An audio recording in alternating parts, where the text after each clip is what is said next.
しなみを揃えてゆこうお互いを信じ合う五人の仲間まるでスファイブに預けた命飛ぶぜ宇宙の果てまでもみんなの笑顔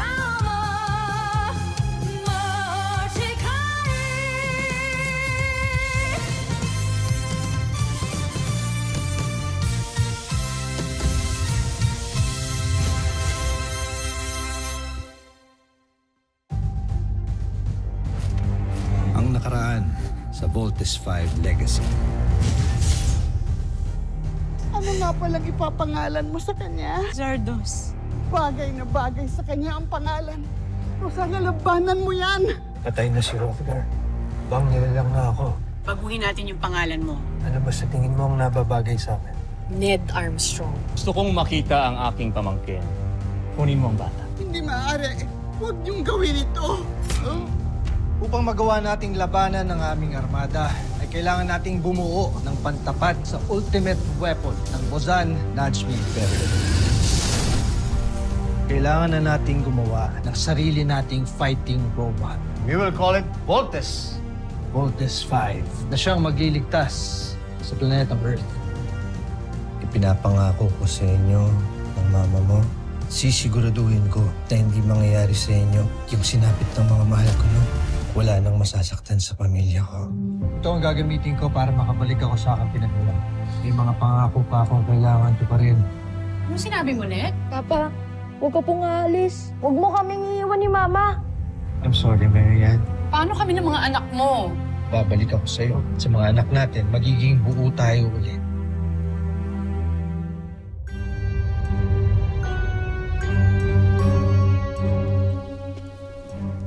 Mahal na Joffrey, Contessa, nais ipakita ni Prinsipe Zardos ang nakuha niyang medalya sa kanyang paaralan dahil nakamit niya ang pinakamataas na karangalan mula doon dahil sa kanyang katalinuhan.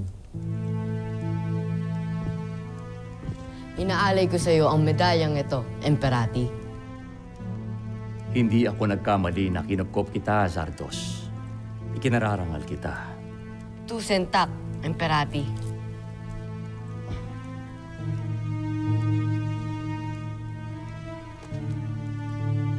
Simula ngayon ay huwag mo na akong yakapin. Kahinaan yan. Anumang emosyon kagaya ng pagmamahal, lungkot at pag-iyak ay makakasira sa iyo. Ihusto mo ang iyong sarili at huwag mong tularan ang iyong ama. Hindi ko siya ama. Isa siyang taksil sa buong Bozan. Marami siyang kasinungalingang ginawa sa mga maharlika. At ang mga alipin, niloko niya. Sige na, bumalik ka na sa iyong pag-aaral.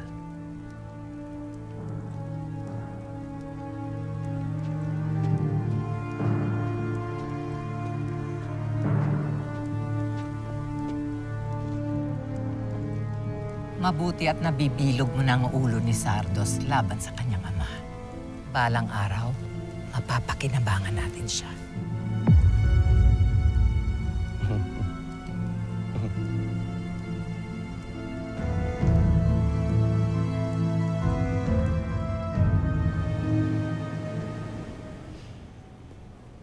Steve, Bert, huwag kayong mag-aaway magkakapatid. Magpapakabait kayo palagi. At lagi niyong alagaan ang inyong bunsong kapatid. Maging masunurin palagi sa inyong mama. Ha? Saan po ba talaga kayo pupunta, Papa? Huwag ka nang umalis. Ayoko rin naman talagang umalis, anak. Ngunit meron ako mga pangakong kailangan tuparin. Mga taong kailangan balikan at tulungan. Sino po pa sila, Papa? Kasama na lang po kami. Hindi pwede, Bert. Hindi kayo pwede doon sa pupuntahan ko. Saan po ba talaga kayo pupunta, Papa? Steve, anak, huwag na masyadong maraming tanong. I-kiss at i-hug nyo na lang ang papa nyo dahil kailangan na niyang umalis. Yun na.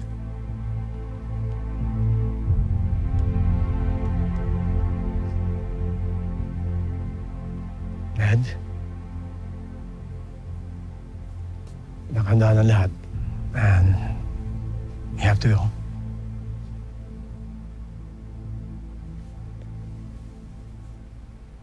Ikaw nang bahala sa pamilya ko, Richard. Alagaan mo sila. At kung sakasakaling hindi ako makabalik agad, i-train mo sila. Nang sa gayon ay kaya nilang ipagtanggol ang kanilang mga sarili. Pati ang nanay nila. Promise. And the whole world.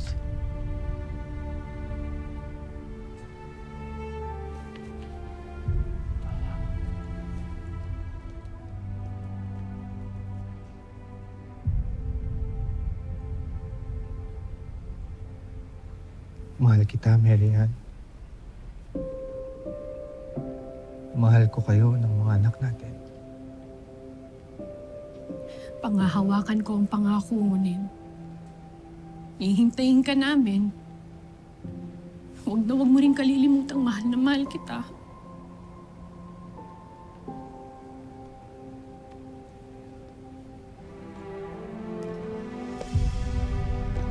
Doctor? Your escorts are ready. Lieutenant Samara, I asked General Robinson to assign you to watch over my family.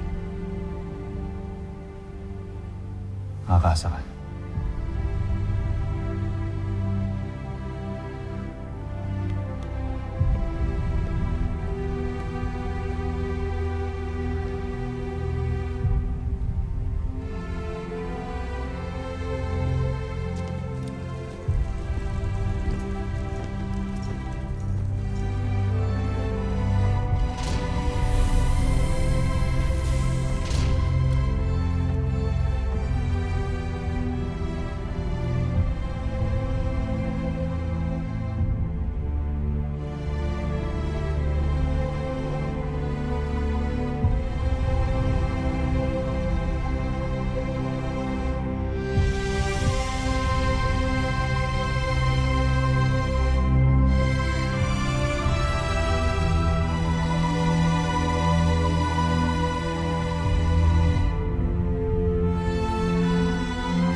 I'm sorry I arrived late.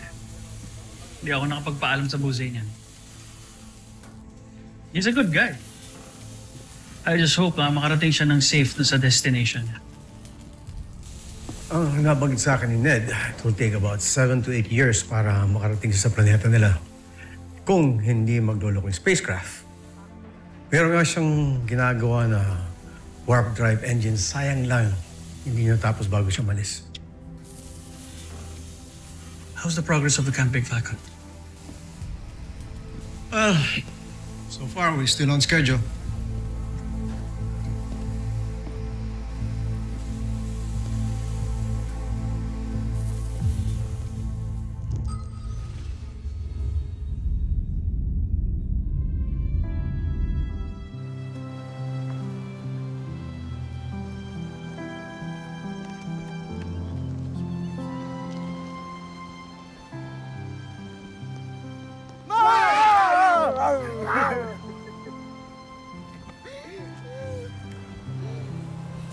nagsisente si Mama dito ah. Naisip niyo po ba si Papa? Sana hindi na lang ako pumayag na umalis siya noon. E di sana hanggang ngayon kasama pa rin natin ang papa niyo. Oo nga, Ma. Sana nakilala ko man lang po ang papa ko. Na nga muna natin pag-usapan si Papa eh. Naiiyak na ako. Bakit naman ang lungkot ng usapan natin? Eh, ang ganda-ganda ng weather, so dapat happy tayo. So, smile! Mama, smile!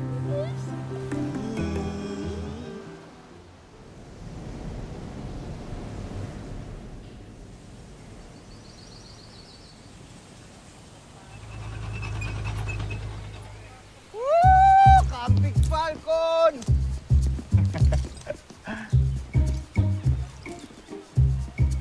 Hi, ladies. Eto, kabago-bago nito, nagpapakit agad sa iba. Eh, bakit naman hindi?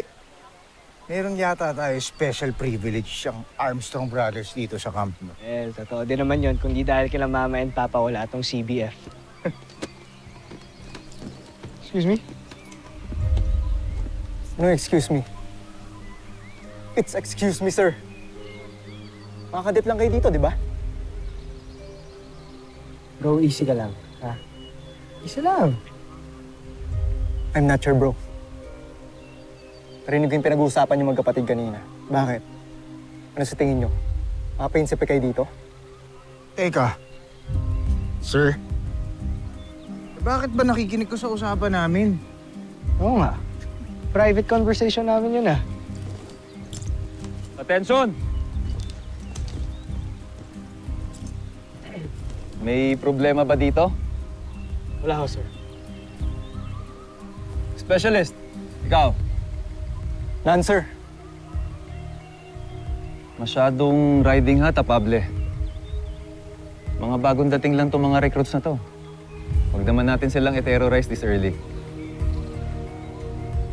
Carry on.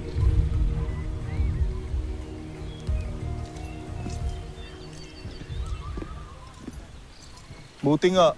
Hey. Kayong dalawa. Magpa-low profile naman kayo. Hindi matutuwa mga magulang niyo kung magpapabida kayo. Understood? Yes, Master Chief. Sorry. Ikaw kasi. Ito ko!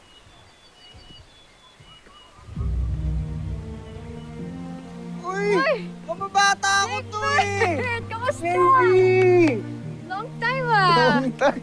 Steve, kamusta? Dave! Hi, Ray. Dave! Ava, si Jamie nga pala, childhood friend namin. Hi, Jamie.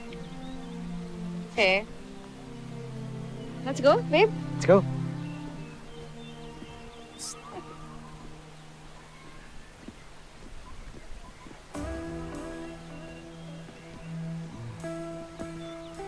Bro, sarap siguro maging PK dito sa camp. PK? PK!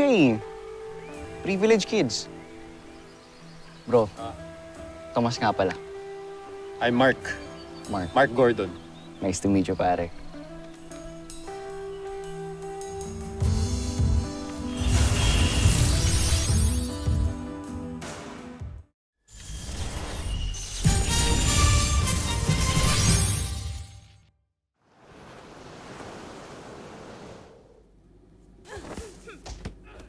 Tol, nandiyan yung privilege kids, oh.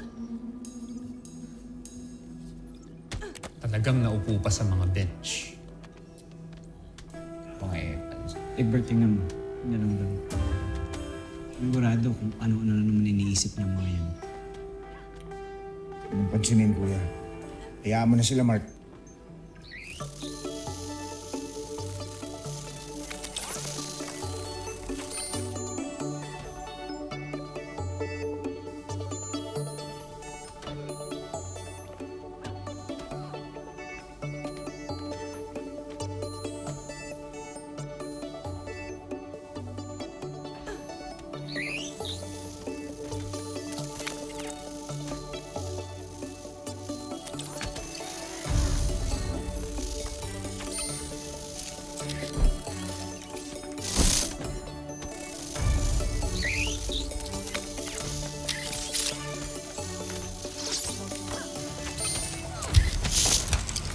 kaya bitawan mo yan.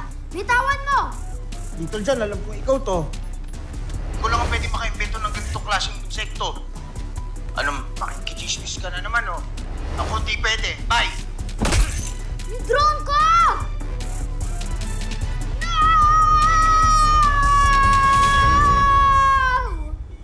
Uy, Bert, ano ka? Si Little John. Yan mo na, tabi mo na. Go.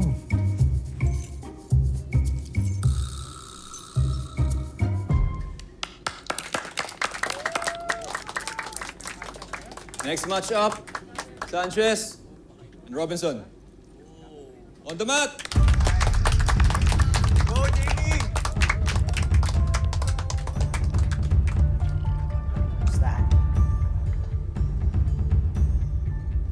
Handa. Hugay. Laban! Go, Jamie!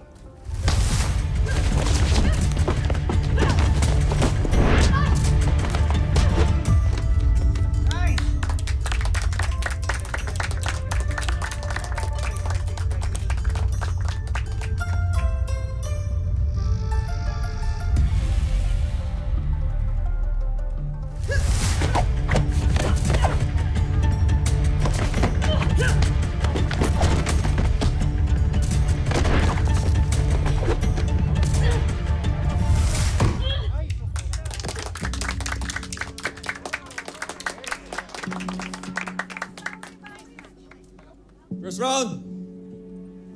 Sanchez. Final round. Handa. Hugay. Laban!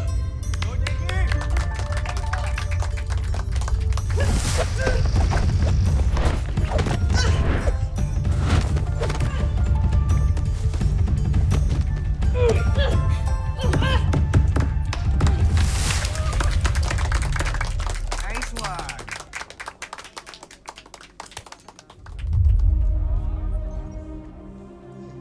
Final round. Robinson.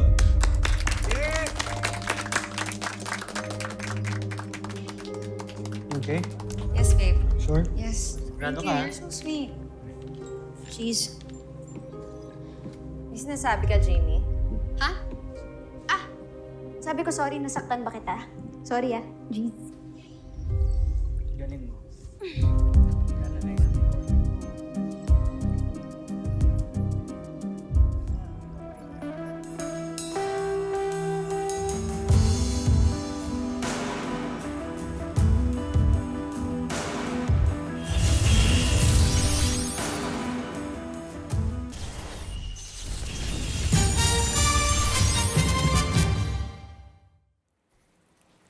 Nung nandito pa ang papa ninyo, hilig namin silipin ang space.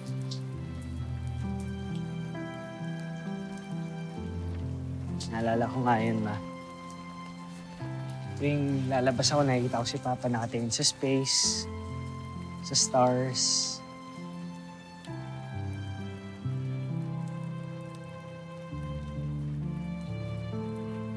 Nasaan ho ba talaga nagpunta si Papa? Hindi ba sinagot ko na yan dati pa? Ma, imposible hong sa ibang bansa.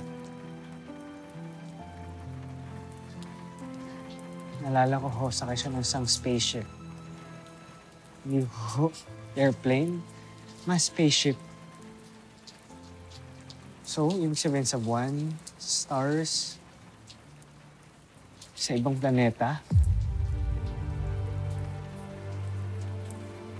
Saan ho ba talaga siya nagpunta?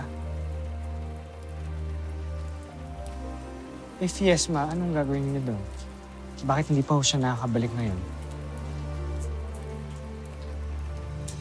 Masyado ka maraming tinatanong.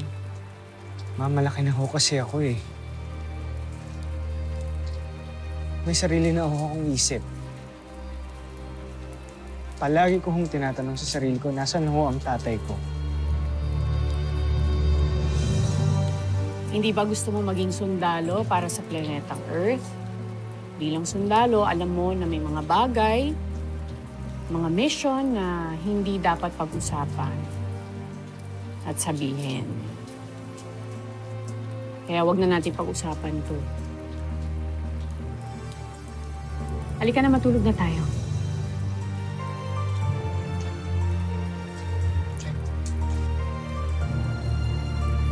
Good night, ma'am.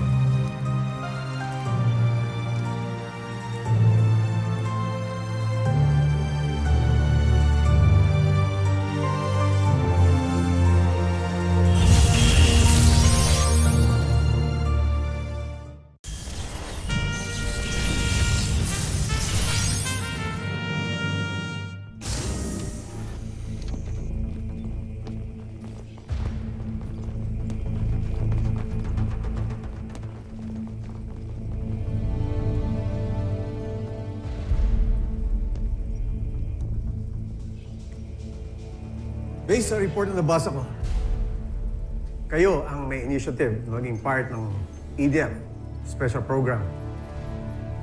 It's very good.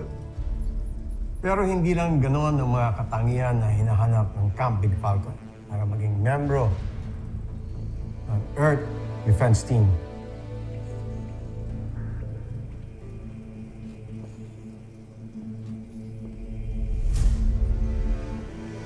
Kailangan wala kayong takot. At handa kayong ibuwis ang inyong buhay para ipaglaban ang ating mundo sa mabigat na threat. Excuse me, Doc. Threat ho na gaya ng? Like mga terrorist mo ba, Doc? Mas mahigit pa doon. For example, aliens.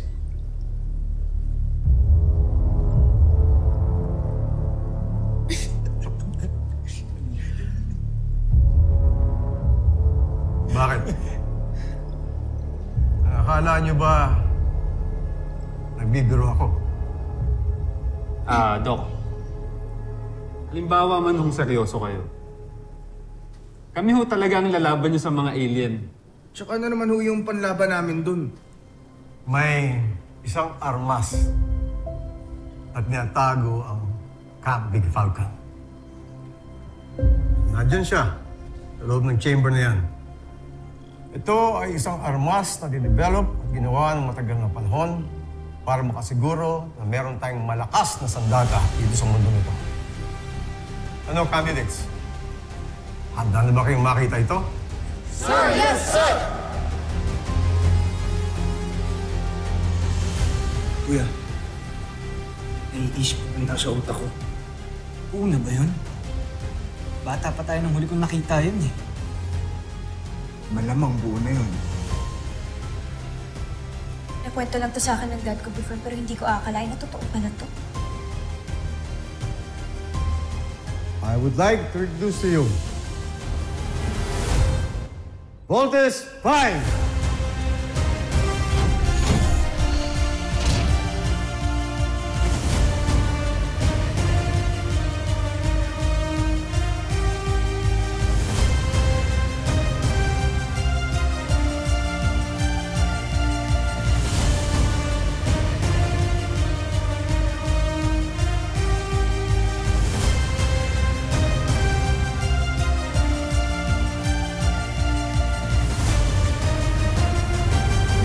Susunod sa Voltes 5 Legacy. May nasagap kasi tayo sa ating radar na isang sasakyang himpapawid na nakapasok sa ating planeta. Baka isa itong kaaway na nagbabalik. Sino kang dayo ka nang gugulo ka dito sa Kapitolyo ng Luzon? Kami ho ni Big Bert, wala ho kaming sugat, wala kaming galos. Si Kuya Big Bert din, bakit ang lakas-lakas niya po kumain? Uy, not helping ha? Why are we so different? May plano kami nila Ali na pumunta ng mainland this coming Saturday. G? Well, tara. Ayaw nila sa akin at ayoko din sa kanila. Akala mo hindi ko napapansin yung mga simpleng sulyap mo kay Jamie, ha? It means the universe has something bigger in store for that. Meron silang destiny na kailangan i-fulfill. You could say it was written in the stars. Handa na akong sakupin ang planetang Terertu para sa busan ng SP Imperium!